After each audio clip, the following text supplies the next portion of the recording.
So I just finished watching Kisap Mata. It's a bit long na movie. 1 hour, I think 1 hour and 30 minutes and so. And then kaka kakatatakid sa akong mind ang ending. Kay wala ko na-expect sa ending na yun ni Tatang, ni Tatang ang iyahang family or family baka sila in a sense. Kay one thing nga ang naka-capture sa whole plot sa movie is that grabe ka toxic ang ilang household. Especially nga I think that was the mother of Mila or ga-act as the mother there nga tong conversation nila with Mila or mother-daughter talk na na-reveal dito nga dili sila kasal ni Tatang or ni Dadong. And then I was very shocked at that moment nga she lived with him for years with the abuse, the control niya. Wala siya gibuhat, i-accept na lang niya ang yung kinabuhi.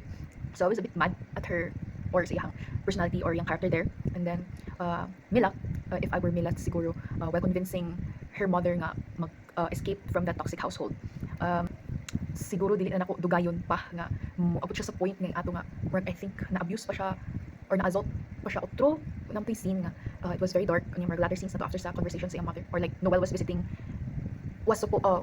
to si Noel and then ka-ask siya kay Manang if asa scene nila and then nakita to ni Tatang and then Tatang was angry and then nato yung language niya lang speak pero hindi na ko siya masabtan pero I think nga Tatang was asking if unsa iyahang ingon kay Noel and jealous man siya kay Noel and something ana and then si Mila pod, although she is very strong, siguro nag-lack, hindi naman siya mag-lack, pero justifiable pod yung actions. Pero if ako lang si Mila, di takas ko dugay pa lang, if mabantayan ako mga toxic na kayo, even though lisod, I would go with Noel if sure naging ko kay Noel. And then, although Noel, wala niya gi-judge si Mila sa iyang family, niya gitabangan si Mila, pero nga naman gali, pero yeah.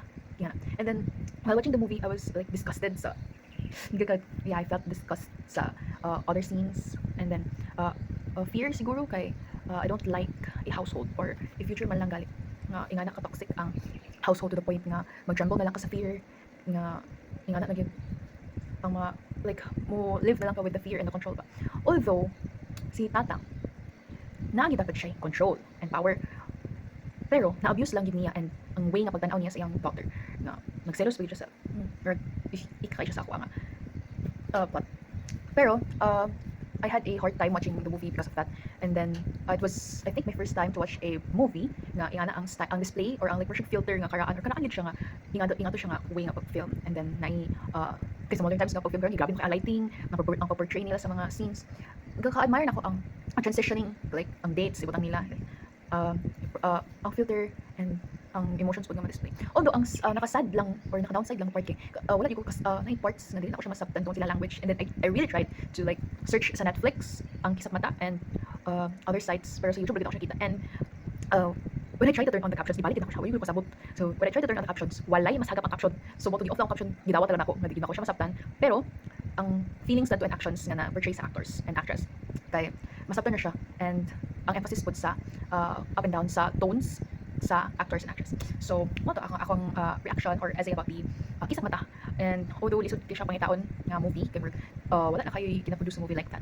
Kay it's a very controversial movie no for me kay iyang gina-portray how toxic a household can be. And then mo to nga walay mahimong action tungod sa fear. And yeah, that's it. On to the next movie.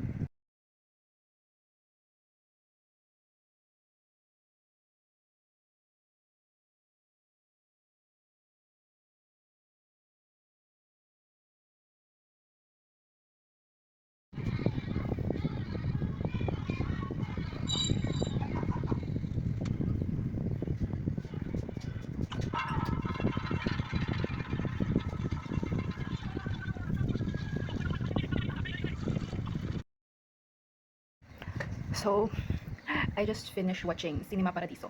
And although try na ko siya open sa Netflix, dili siya ma-play. So I had a hard time finding a site na ma-play siya. And wala ko siya sa Netflix, so it's kind of hard. And so medyo ano ko like medyo sakit siya sa likod actually. Ganina ko 12 nag-start sa Kisap Mata, then I started 1:30 kapin for the Cinema Paradiso and I did not expect na 2 hours yung movie or 2 hours and 2 hours kapin ano siya. And then meron siya sa Kisap Mata na siya kapit and it's already 3 I think 3 na or almost 4. So although I had a hard time finding a site for Cinema Paradiso, I was hesitant at first. Pero nakita ko sa site. I was hesitant to watch at first because it's French, French lang language. I did not search any of the movies if when siya na like gi-publish ano nga sort or like for the characters, yung names, yeah. So let's talk about the movie Cinema Paradiso. I had a lot of shocking moments of the movie because it's my first time to see a movie na gina-showcase ang power sa mga pare uh, sa other countries po. Although nakakita ako movies sa Philippines nga, or mga Pinoy na ang gina-portray or gina-imply sa ilang mga plots. It's my first time na ingana nagyapon sa, or like sa movie lang siya. Gina-review first sa pare ang film, then ginapakat out ang cut out ang mga intimate scenes because of boundaries. Because of boundaries sa una sa mga stigma ang or like that bitaw, wala pa siya na uso. And then katong smoking scenes with Toto and iyang friend, grabe siya ka-shocking. Like bata ako kay siya, and nag-smoke na siya, so grabe siya ka-shocking for me. And then I like the movie because yang gina balance out ang drama and the comedic side sa movie. Like katong gituluan ni Toto yang friend sa unsay answer sa 5x5 niya gitudod yang Christmas tree niya imbis more gina-imply ni Toto nga kung unsa ang date sa Christmas ang gi-answer sa iyang friend kay Christmas. So mo to grabe ang palo-palo sa iyang teacher. So while watching the movie, I admired how Alfredo and Toto's bond is kay grabe ang age gap. You could see sa movie, grabe ilang age gap. And then ano lang kayo, ang bond niya, it's not I don't think common siya these days. Nga age gap, or although rare circumstances nga siguro. Grabe ang pagsabot ni Alfredo sa dreams ni Toto, and then itong conversation ni Toto and ni Alfredo, na-touch ko ato kay Alfredo knows nga yung job kaya di siya sayon kay katong kailangan pa nimo i-scroll old film siya ka filters, and then kailangan pa nimo pangitaw na hato para i-cut and then connect na sad. Grabe ka siya ka lisod kay technology sa una kay dili pa siya advanced, gina-discover pa siya. So mao to nga admire nako ang technology and difficulty sa pag-handle sa una. So thankful kayo ko nga grabe na advanced ang technology today, and then dito siya maka-edit. So mao to, and then si Toto, although like gakasuko niya mama sa iya kay imbes na naisugo yung ginapalit sa ticket mo to na ano daw yung ginatabang po ni Alfredo, and then Alfredo knows nga bright si Toto, mo nang dili gusto ni Alfredo nga like kanang magmahimong slave in a sense si Toto sa ingana ang kind of work, pero gina-acknowledge ako naganahan lang ni Alfredo kay gina-acknowledge niya ang dreams ni Toto. And then it's very rare for a kid that young nga mag-dream based sa like kanang dili sa ka-cool ang work or like ang pay, pero gina-admire niya ang how determined a worker is para maka-create feel niya to. So if I were in a position kay Toto, kay lisod kayo mo biya sa imong loved ones, no, especially nga gina-treat mo sila as support, although naay times nga dili nila ma-support ang imong mga gusto kay hindi masabtan man nato nga gusto pa nila nga ma-direct ka sa good path. Pero if you wanted it to happen, or like in a sense nga gusto gid nimo without their support nga or like blessing man ka nga you do it, you follow your heart yun. So gina-admire nako ang determination ni Toto. Although for me, if ako ang naa sa situation ni Toto or like iyahang path or like iyang life, dili lisod siya for me nga mobiya sa iyahang hometown because I grew up na mas gina-priority nako ang akong family kaysa akong own dreams. So I always think about them before me, and then mo na. So medyo lisod siya gamay. So yeah, and then I really admired how Alfredo like guided Toto towards his dreams, and like gina-mentor na gid niya, and grabe ang impact sa life ni Toto si Alfredo, and likewise pod kay Toto kay Alfredo. So the film has taught me that time will always change things. Atong ako na remember yung quote sa una nga, you can never step onto the same river twice. So meaning kay dili mo siya balikan nga moments. So dapat mo nang grabe kayo ka precious to memories, atong lessons nga nakagian ng atong mga problems, mistakes, everything. And then ang people nga mamit nato, grabe siya ka important kay it would help us grow, and it will always remain a part of us. And that's it. And next movie.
So I just finished watching The Grave of Fireflies, and actually it was dili siya first time na ko madunggan ang movie because someone already recommended it to me.